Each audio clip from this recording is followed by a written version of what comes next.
Hi everyone and welcome back. Today we're going to be talking about why and how to make recipes for your candle products, or any handcrafted products for that matter. And we're also going to be talking about why that's important and some of the benefits of doing that. If this is your first time here, my name is Wade Thomas. I'm the owner of Black Tie Barn Candle Company, and I also run this YouTube channel, which is meant to help other candle makers, both with candle making and also the business side of things. So if any of that interests you, please subscribe to this channel. Give this video a thumbs up by hitting the like button below, and let's go ahead and get started in today's video. So these type of topics are really interesting to me. I get really excited and kind of nerdy and geek out about these type of topics because I really like the back end side of managing a business and our products and our inventory and all the things like that. In fact, many of you that know me or been around for a while know that I have another series that talks about inventory, and we're going to talk about that a little bit in today's video as well. But I'm also working on some classes and other courses that will help with these type of topics too. But with all that being said, let's focus on what this particular video is about. And that is about making, managing, and tracking your recipes, why you should be doing that, and some tips and tricks, and also the benefits of doing just that. So I'm going to be breaking today's video down into two basic sections. The first section is going to be talking about recipes in general, why they're important, some of the benefits of doing so. And then the second section is going to be more showing you how I create my recipes on the fly. We're going to create a recipe together, and I'm going to show you what I use. And I'm going to get into this in a little bit more detail. But let's go ahead and dive into the first main section here, which is about recipes in general. What exactly do I mean by a recipe if you're new to candle making or new to handcrafting? Well, as you might have guessed, a recipe is just a documentation of your process and your materials you use to create a recipe, to create that product, So just think of a recipe for baking, a recipe for cooking, right? It's no different than that. It's a list of your ingredients and a process to make those ingredients and turn those into a finished product. Why is that important for candle making or making any handcrafted business? Well, the first and foremost is consistency. You don't want to have to guess and start over every single time you're making a product on how I made that product the last time. You want to know by following a proven, structured system, something you've tested and you know that works, and you want to be able to repeat that process. So that's all we're doing by creating a recipe, is being able to assure we can repeat the process again to make another good product time and time again. So consistency between your products, your batches, and again, the ability to be able to repeat that as you go. As a candle maker, if you're just getting started, you might not think, well, is that really necessary if I only got a handful of products and you're making them all the time? But down the road, maybe you're doing this for a year or 2 years or even longer, you're going to have a lot of different products with a lot of different recipes, and they're going to vary. And trying to remember what goes in each and how much in the process for each, especially if you start making different types of products, that becomes almost impossible, a very daunting task to try to keep up with. So using a system or some way to create and manage those recipes is really, really important. Why else could it be important to track your recipes? Well, again, if you're just getting started in a handcrafting business, this might be very new to you, but those of you who've been around for a little while understand the importance of tracking your inventory and how much of that inventory gets used in your finished product. I need you to know that because that helps you determine your cost of goods sold. What is the cost of you to make and sell that product? Well, the way you do that is by having a recipe, and that recipe tracks how much of those ingredients and those materials go into creating that product. That's why it's so important, because you then have some insight, real insight into your business about and into your product to know exactly what it costs you to make that product, which can help you in setting your sale price, what you can offer discounts for, what you should be selling it for wholesale. So it's really important to know the cost of your products. Now, there's a lot of videos on this topic. I've got some as well, and a lot more to come in the future. So I don't want to get into too much detail on cost of goods sold in this particular video, but having a recipe is just another way to assure you're tracking that the best way that you can. Which leads to another benefit and another reason to be using recipes, and that is to manage your inventory, which is related to cost of goods sold, but also just to let you know how much inventory you have of any particular material. So every time, if you have a recipe, every time you make a product, you're deducting those materials in that recipe from your available inventory, your raw material inventory. And if you have a system that's can track that as you go, then you can start having an idea of when you're running low on a particular type of material. And that way you know when to reorder. And if you've got a system that does that efficiently, you can get reports and alerts when you're running low on products. You can consolidate reordering those materials.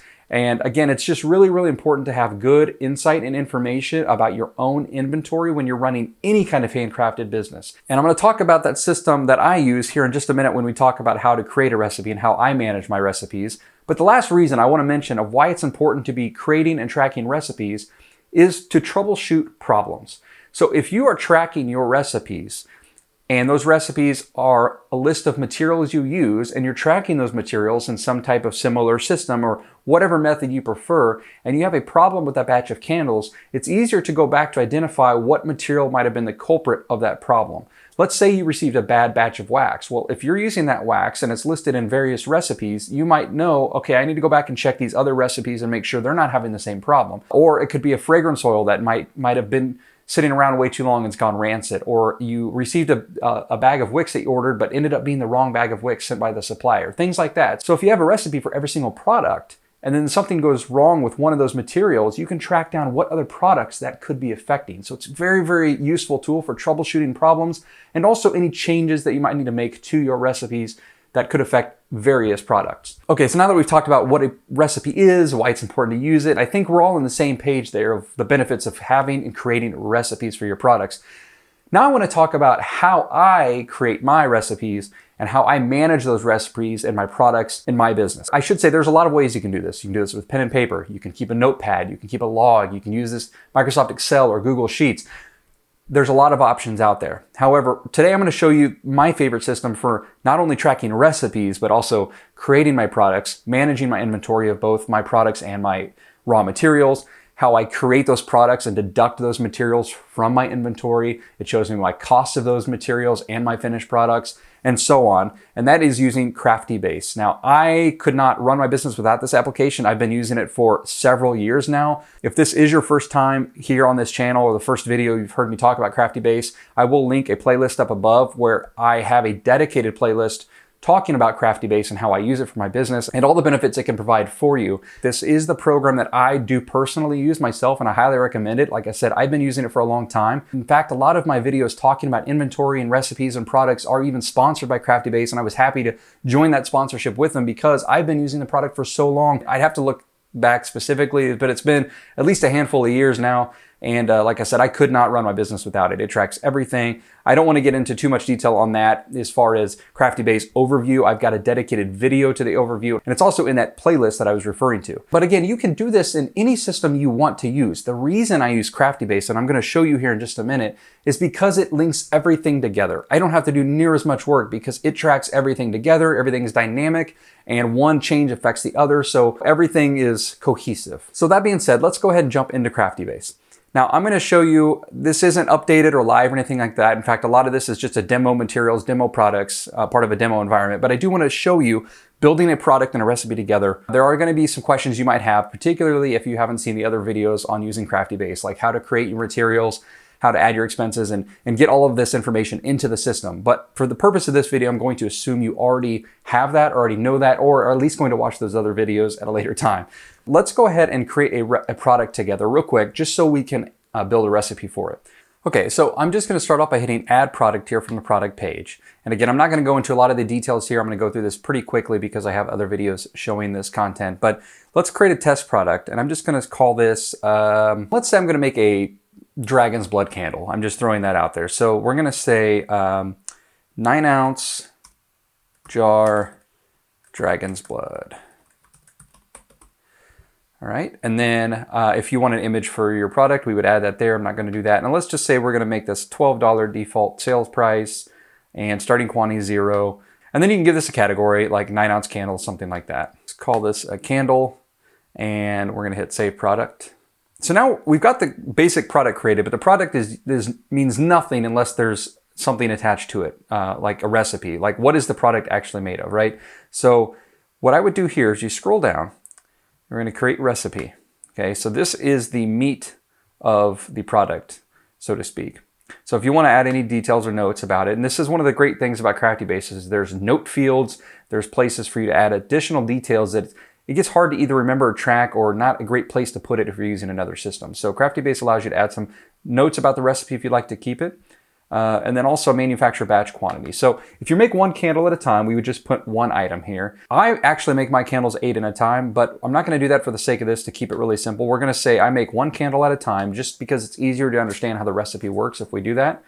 And then you can also track how long it takes to make your batches. I would not particularly recommend this early on, and I'm going to have some other videos about cost of goods sold on why That's really not important when you're the only maker in your business. Now, if you're hiring employees, you would want to know how much you have to pay them and how long it takes them to make. But for now, we're just going to leave that blank. So I'm not going to copy this recipe from anything. We're going to create a brand new recipe. So we're going to add our first item. And I know I need that jar, 9-ounce jar. So I'm going to go ahead and find that. Now it's in my list of my materials, so I just start searching until I find it. And it's right here. I know I need one of those. Next, we're going to go ahead and add our wax. So let's say I'm using ProBlend 600. I'm going to select that from my list, and I'm going to say I know that the amount of wax that this candle will hold is around, we'll say 6.5. Okay. There are other ways you're going to figure out this information when you're doing your testing. So by the time you're creating this recipe, you know what you should be using to make one candle. I'm going to assume, actually, just to make this really simple, those 9-ounce candles generally hold 7 ounces of finished product. So they're actually, it's a 9-ounce jar, but it's really a 7-ounce candle, because you always measure candles by weight. And that is generally how much weight in wax that a 9-ounce jar will hold, is about 7. So let's say I want to use a 9% fragrance oil load. So let me just go ahead and estimate this. So about 6.4 of that is wax. And so that leaves about 0.6 being fragrance oil. So we're going to say 6.4 is wax. And I know that I went quickly on that calculation. I'll show you how to do that. I'm actually going to be creating a little tool that helps with that, but there's a lot out there that talk about calculating fragrance oil loads. But for now, we just want to focus on building the recipe. So let's say you already know all of this information. We've got 6.4 ounces of this wax. Next, we're going to do Dragon's Blood fragrance oil. I picked that because I knew it was in there somewhere.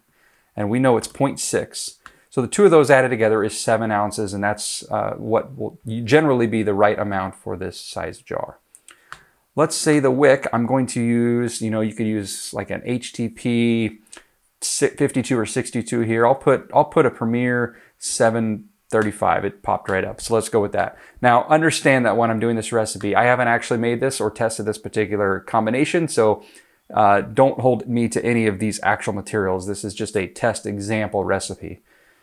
So one wick, we're going to need a wick sticker. So we're going to put one of those. And then if you have your warning labels, warning labels, I think I have 2-inch ones here. Yep. One of those. What other things do we know has to be in that product? So a lid. I've got black lids for that particular jar, and they are right here. So one of those. I also, let's say instead of keeping the natural color of the wax, that we want to actually dye this candle. Let's say we want to make it like a deep red, right? So let's take red liquid dye, which I've got some in here somewhere. And we're going to say, let's go 5 drops of red, and let's say we make it a little kind of darker and more of a deep red. Let's add a little bit of, red can show up a little pink sometimes, so we're going to add a little orange liquid dye. And right here. So we're going to add, say, 2 of those, and that's good enough. This is just an example. So we've got our dye in. Let's double check our recipe here. We've got a jar, we've got our wax, we've got our oil, we've got our wicks, our wick stickers, our warning labels, lids, and dye. If there's anything else besides your product label, now I'm not going to put a product label in this because I don't have one for this, but with product labels, there's a couple ways you can do that. You can leave the label out of this and just add those on later as you're selling your product, and you can kind of track those as advertising or office supplies or whatever. Or you can, if you have pre-made labels that you just use in all your products, then you would add that in here too as part of your recipe if you'd like to. I like to leave labels off of mine sometimes because sometimes I'll do customizable labels, or I'll change my labels frequently, and because of that, I don't actually put them in here. Also, my labels cost me about $0.01 each, so they're not really worth tracking. Now, I should say that the same thing about liquid dyes as well. You don't really need to put your dyes in here as far as cost goes. You're not necessarily concerned with how much cost is added to your candle by using dye, because it's fractions of a penny generally. But the reason you still want to add it is so you can at least have a consistent recipe, a recipe to follow going forward. So that is an example recipe. Now we're going to go ahead and hit save here. Now before I hit save, I have product cost associated with all of these materials because they are already added into my Craftybase system. When I purchase these materials, the system knows how much those materials cost me, and it's associated all of that cost to their inventory. So when I hit save here, it's going to show me that recipe, and based off the cost of that inventory for each of those materials, it's going to show me what that candle is actually costing me. Now ignore this red dye drops. I don't have enough. Again, this is just an example demo environment. I don't necessarily keep track and update the stock in here, but if you look to the right, you'll see the cost of each material item that we added individually. And at the very bottom, you'll see the total cost to make that candle was $2.38. We'll round up to $2.39. So right here, you can see a pretty good idea of what it costs you to make that candle. That helps with so many other business making and pricing decisions later. But it's also important because if you find out that certain parts of your candle are costing you more money than they probably should, you can identify which of those materials is costing you the most amount of money and see if there's any way you can affect or reduce that cost. But then what's really interesting is if we scroll down, we see some pricing guidance. We see that under cost here, the very left box is just called cost. It cost $2.39 to make it. It showed us how much of that was materials, and then if we had any overhead or labor, and again, we skipped that for the purpose of this video. Then the rest of the columns are different pricing profiles you might have. So there's your default price. Craftybase also lets you have pricing for retail, for wholesale, friends and family, or any other categories you want to make. But let's just look at the default for now. We told the system that our candle was $12, and it shows us that with that price, our margin is 80%. That's great. We're making $9.50 on every candle we make if we do price it at $12. But now let's move down to retail, or move over to retail. It gives you actual price guidance, and it suggests a good price for you. So it takes the cost of what it was to make our product, and it says, this is probably what you should. Here's a good idea of what you could or should be selling your candle for, and it recommended a price of $9.55. With a margin of 75%. So we actually have priced a little bit higher than it's even suggesting we could. And that's usually a good idea to do because there's other costs that aren't shown or attributed here in Craftybase, but it's nice to see that the guidance that they're offering you just based off the cost of your materials. And then wholesale is generally going to be roughly half of that, and it shows you some estimations there. And then if you have any other discounts built in for, like I said, friends and family or other promotions, it would give you some guidance based on that as well. So this is why Craftybase is so powerful for creating recipes and tracking all your materials and your products and your inventory, and also because it shows you some pricing guidance, which is really, really nice. Now, again, I could go on for days and days about all the different ways you can use Craftybase, but I did just want to show you how simple it is to create a recipe for a new product and all the information you get by doing so. But what good is a recipe if you also don't know how to use the recipe when you create a product? Well, again, other videos on Craftybase will talk about how you make products and sell the products as you go. But real briefly, I want to cover creating one of these products. So we created the product in the system and we added a recipe for it, but now it's time to go actually make it. Let's see the impact it has when we make a product. So we've got the product in the recipe. Now we click on manufacturers, and a manufacturer is what Craftybase calls when you're going to actually manufacture your product. So we've never made one of these because it's a brand new product, but here on the manufacturers page, we're going to hit add manufacturer. And there's our product because we did this from the product page, so it already knows what product. You can tell it your manufacturer date, which is today, of course. If you have a code you want to attach to it, you can. If we made just one candle, we would just leave one here. But let's say we want to make 8 of these. This is what's really neat. So as soon as I put in 8, we're going to make 8 of these candles and hit tab or enter. You'll see it updated all of our materials. Now it knows we need 8 jars. We need 51.2 ounces of wax, 4.8 of fragrance oil, 8 wicks, 8 wick stickers, and so on, and how much dye we need. Then you can simply create this recipe and print it out. Now I just do this and hit print, and you can actually print out your recipe or your manufacturer sheet and take it with you to your lab, your workshop, or wherever you're making your candles. So it's right in front of you, and it's very easy to remember, and it just does it all for you. It's great. You don't have to print it though. If you've got a laptop or tablet with you, you could just be looking at your screen while you do it. And once you get good enough at it, a lot of these will be pretty similar and you can just rinse and repeat. Anyways, once you've told it how many you're gonna make and it updates all your numbers for you, you can also add materials on the fly. So let's say you have a custom order where they actually don't want it dyed at all. They just want a natural color. Well, you could just simply remove the dye from your order. And so even though you didn't affect your actual recipe for that product, you did customize this order by taking the dye out of it. Or maybe you're using a different, if you did do your labels in Craftybase, you could also replace the label here, for example. So you can customize the order as you go when you're actually manufacturing the product. And then after you're done and you're ready, you just hit Save Manufacture. and it takes you back to the product page. So now if we go over to summary, you'll see that we now have 8 on hand because we just made a batch of 8. We have 8 available because nothing's been ordered yet. We'll talk about orders and all that in other Craftybase videos, but again, it shows you it live updates for you. And if we go back to the manufacturers, we'll see that listed there, the one we just made. There's the date, there's the batch code, there's the product, the quantity, the material cost. That's $18.54 to make 8 of those candles. And then you can always go back and reference that anytime you want in the future, which is really, really powerful. So that is in short how you create a recipe in Craftybase, why it's so powerful, why I love it. And I use the system for a heck of a lot more than just managing recipes, but you can see just how powerful that one feature alone can be.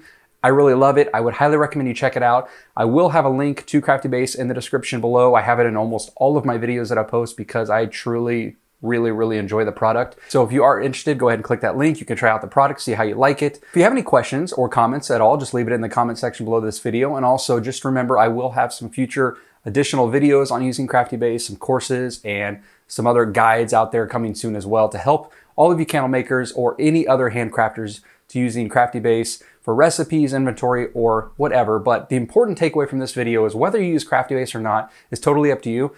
As long as you're doing it some way, somehow, that is the important part of this. I just personally enjoy using Craftybase myself because of how powerful it is. And like I said, it's just hard to imagine my business running without it at this point, but you can use whatever system you'd like. But I hope you guys enjoyed this video. I look forward to seeing you all next time. Be sure to check out the other videos on the channel, and we'll see you next time. Thanks.